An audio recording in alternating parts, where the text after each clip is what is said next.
Grace, our Archbishop of Archdiocese, our honorable ministers who are present out here, our honorable MLAs from different constituencies, especially our local MLA, all the Reverend Fathers, all our friends who are gathered here to be part of this very auspicious and very important program.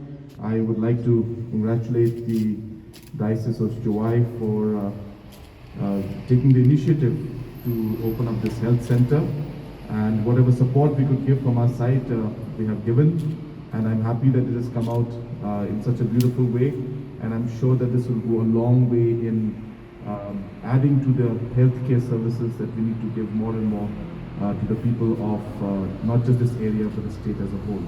So once again, we dedicate this to the people of this area.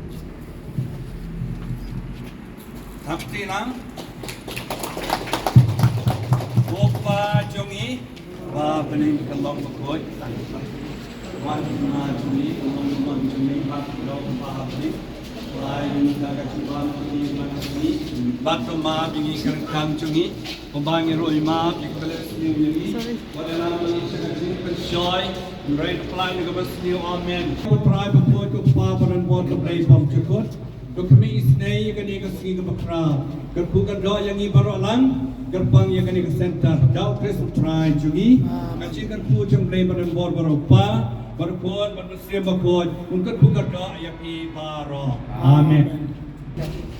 Unveil from this celebration of the day. Yes, do it. Clap hand. Thank you.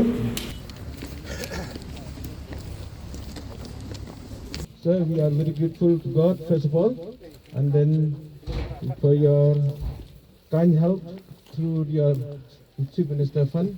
We have utilized this approach route to our sideline office there, and also the social, cultural, pastoral center that cater the whole people this area for different trainings of our people, agriculture, and all aspects.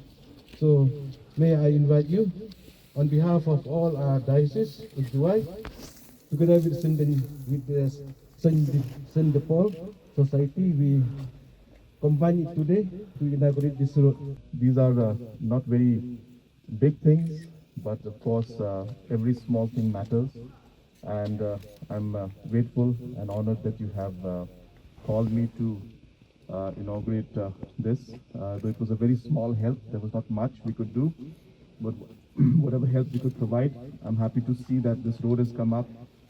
Even for the health center that we put up, we were able to give some amount for that, but the beauty in the whole thing is to see that with just a small amount like this also you're able to do such great work.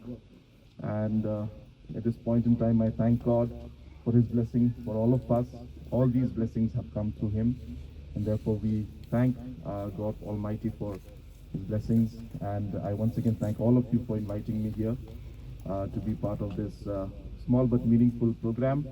I know that this center out here is going to be a training center also.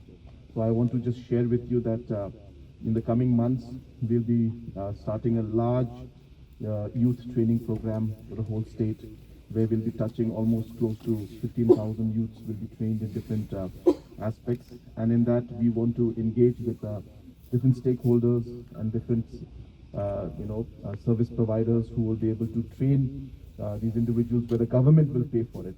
So I'm sure that this training center could also be used in collaboration with the government in terms of activities, because as I said, the amount will be paid by the government. And so I'm hopeful that we'll be able to use the center along with the government's youth program to train some of the farmers and some of the youth in this training center also. So with these few words, once again, I dedicate this road and the center to the youth of our Jowai and the surrounding areas.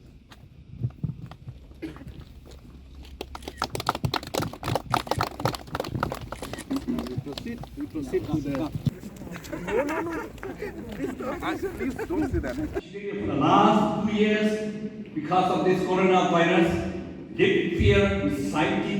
Now, because we have to revive again, post-COVID time, we have to take care that we will all be healthy. Therefore, as I thank God, I wish, especially our dear Chief Minister, Para Sangma, and all our ministers here, MLAs, and all of you who have come today. May God continue to bless you, protect you, to be healthy, and wish you all the best in your life. And secondly, I wish also the Vincent the Poor Society, they have tried their best to help the poor and needy. Wherever the poor and needy, they are there to support. May God continue to bless them and help them to continue this good work. All we need is to help each other. You should see the way our fathers and the church, when they do any work or construction, he was specifically referring to. He said you give them even a small amount of support and they can create wonders out of it. So you used to jokingly tell me that they're one of the best contractors and other contractors must learn from them. And it is so true. You know, God's blessing, of course, is there. But it is a passion with which they do things. It is a passion with which the church does things. There is a sense of purpose in everything that they do. And that is what really makes the difference. And therefore today, what we are seeing, small support and help given from the Chief Minister's Special Development Fund. And you can see the kind of infrastructure that has come out, but more importantly, the kind of service that will be given to the people who need it the most. And that's really the most satisfying part for me to see. And that is what encourages me and motivates me to always support and be there, because this is something that has got a lot of meaning, a lot of passion, a lot of purpose, and that's really what makes the difference in anything that you do in life.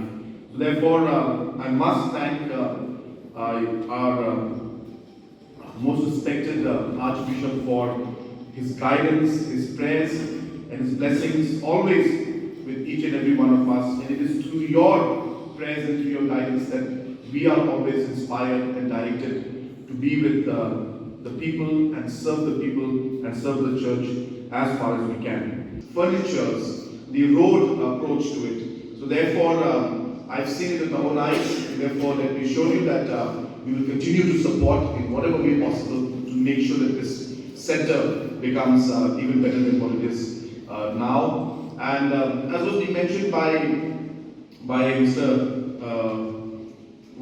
Syllad, the Honorable MLA, that overall we have been working very hard to take the state forward as a whole. But we've realized in the whole process that there are a lot of gaps when it comes to certain regions, like for example in Jyllaniam's region, we realized that there were a lot of gaps in terms of infrastructure, and therefore there was a special focus in the last 4 years to put more and more infrastructural projects in Jowai area and in Jyllaniam as a whole. I was just discussing with the Honorable MLA when we were sitting there that we will be laying the foundation, and the approval has been given for the mini secretariat for 20 crores. And this setup should be something that will be really change the way the administration is done out here. For Jowai beautification, we have just sanctioned 12 crores, which would mean that the main centers that are there, in fact, tender has already been allotted, work has already been allotted, and works will start soon, where main junctions, the beautification of these junctions will be done. We have also just approved 23 crores for internal Jowai roads under the World Bank project. We have just approved 35 crores for the tourism development project for Jowai area and surrounding area, mostly the Tandaskan area. We've also got approval from central government for about 55 crores for Jowai bypass. The state government has also sanctioned, and work is going on for the road that leads towards Amlaran, and I'm sure most of you must have seen. It was in a very bad shape. 44 crores was sanctioned from the government. Work has started, and we expect it to finish soon. Here itself in Myntri, this RITF road of 5 crores for the village has also been sanctioned, and that work also, I think, tender process is just going on, so we should see. We have also sanctioned the post for the MCH hospital, and therefore Most probably in about a month's time, we'll be coming for the inauguration of that too, with complete manpower and all the sanction posts so that the MCH hospital can function smoothly. This was, of course, supposed to be done long time back, but because of COVID, we had a lot of challenges and we could not take it forward. And also Jowai in the West Jyllaniam district happens to be the only district that actually has 2 oxygen plants running out here. So even in the COVID situation, the challenge we faced because of the oxygen, we managed to put up 2 oxygen plants in Jowai. So overall, as you can see, we have really focused on the area, and maybe close to about 250 crores of works have been sanctioned and works are going on in and around Jowai town. So therefore, a huge push has been done, and this has been made possible obviously because of all the support from all the society, the people, and the representatives like our local MLA, who is also a very persistent person. I was telling Archbishop just now that apart from Father Hilarious, I think the second most persistent person is and it works. You see, it is important to be persistent, because when you believe in something, when you are passionate about something, then you need to push. And that is one quality I like about Father Hilarious also, and also about our honorable MLA. And that's how things are done. That's how things get done.